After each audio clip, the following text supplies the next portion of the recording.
During the early 20th century, blacks, especially rural Southern blacks, were not allowed to attend the same schools as whites. As a result, they were not afforded the same educational opportunities and experiences as their white counterparts. Discrimination and segregation meant that black schools were in horrendous condition, dilapidated, without heat or running water. Booker T. Washington, a former slave, author, and politician, decided to take a stand. Washington believed that education offered the only promise for immediate improvements in the lives of Southern black Americans. He believed that Northern philanthropists would share and support his vision. Julius Rosenwald, the Sears Roebuck magnate, was that generous philanthropist. And together they created a matching grant program to build schools. Rosenwald's financial investments were matched by the local black community and the white school board, where together they created not only a succession of school buildings, but cooperation between black and white rural Southerners. These schools were called Rosenwald schools.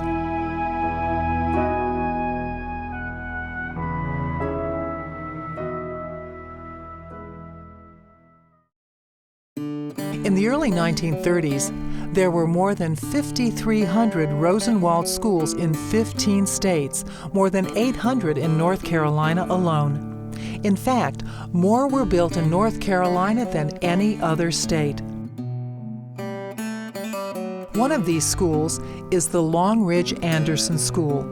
Built in 1930 in the Mars Hill community, the school is nestled in the heart of the Blue Ridge Mountains.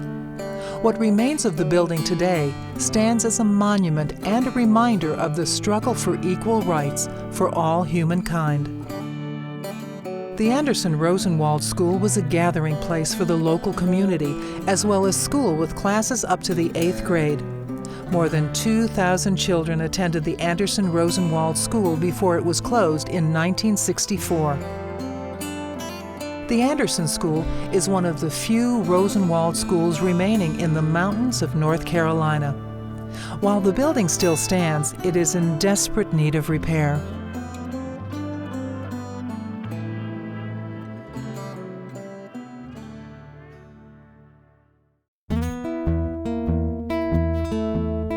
Speaking of, I said the opportunities. They are far greater today than they were at the time that I was back in elementary school. There's so many things that you can do, so many opportunities that are afforded to young people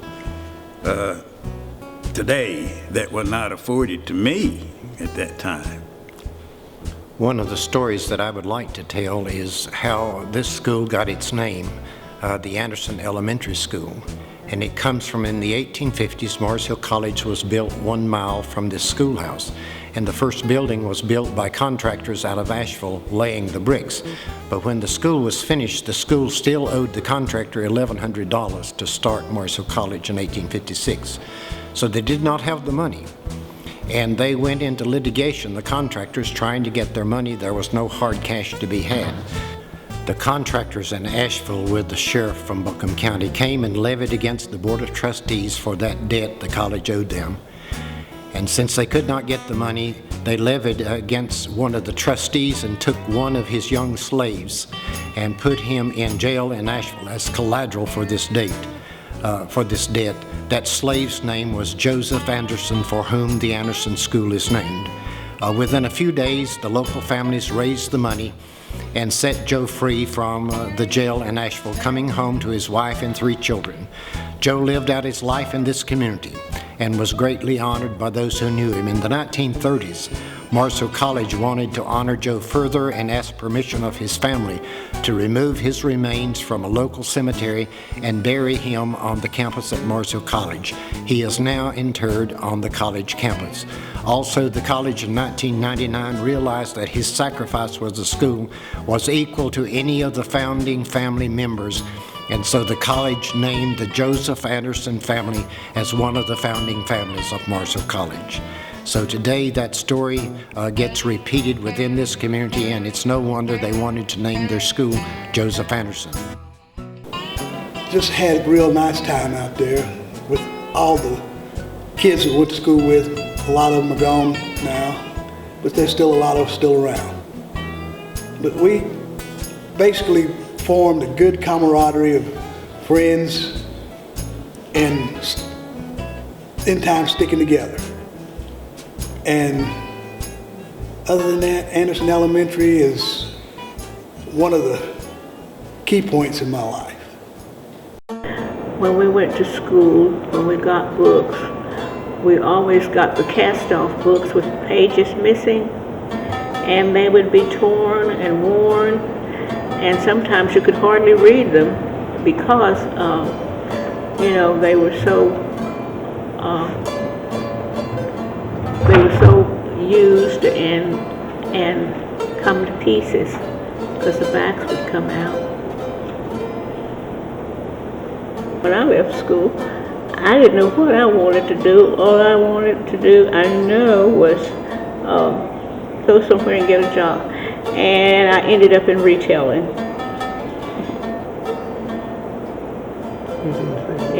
In New York.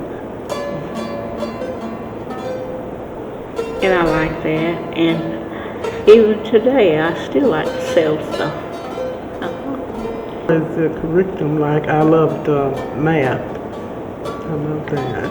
And then the recess, when we go out and play, we play different games and we all played baseball. We played baseball. We had dodgeball, hopscotch, mostly for the girls, hopscotch, and hide and seek. We'd play that, and I enjoyed the school years when I was in elementary school. I really did. If you had the potential, it still couldn't be fully developed because there were not facilities whereas the blacks could utilize as they can today. How does the saying go? A mind is a terrible thing to waste. This is the only black school remaining in our school district. As a matter of fact, several years ago, we had approximately 60 schools spread across the hollows and valleys and mountains of Madison County. And through the years, through consolidation, many of those schools have been closed, and many of them have been lost. We're very fortunate that this one still remains. And since it's located here in this community, we feel like that we really need to do everything that we can to preserve it, to renovate it, rehabilitate it, and have it available for students today that attend our schools to come visit, for people who live here in this community to have it as a community center or whatever use that they deem necessary for this community. But it is a historical landmark. It's my understanding that several prominent people, as presidents possibly, and Henry Ford and some of the other people that have visited this school. So a site such as this certainly ought to be preserved. These Rosenwald schools are vestiges of an important chapter in philanthropy and the education of Black Americans in the South. They demonstrate the strong community ties forged by blacks who were determined to educate their children against all odds. Today we are called to action to preserve not only these schools, but also that legacy of community cooperation. We need your help. Please make your donation today to help us match foundation and corporate grants, just like the Mars Hill community did 90 years ago, and preserve this building as a monument and reminder of rural Black heritage and the Black educational experience in the Blue Ridge Mountains of North Carolina.